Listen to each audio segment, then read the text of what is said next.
Basketball history. Philippines. Wow. Eto, bida-bida. Kilala niyo pa sila? Kilala ba niyo ba to?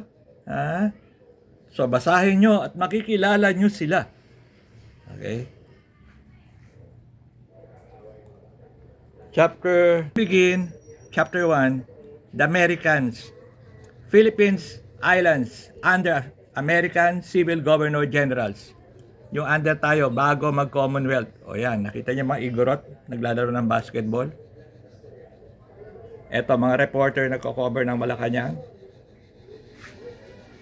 Camp T. Allen, bago dumating ang PMA, yan ang cadet school. Ayan, kilala niyo yan, si Babe Ruth, kasama si President Quezon.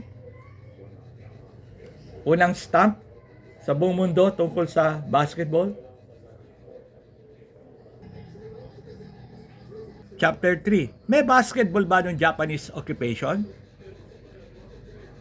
Walang UAP, walang NCAA. Kaya walang season noon. At paano related ang basketball sa mga tao at ang tao sa basketball. Yep. Deliberation period nung wasak-wasak ang Manila.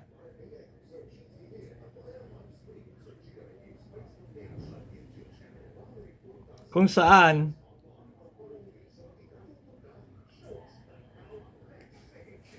ang basketball took over in popularity.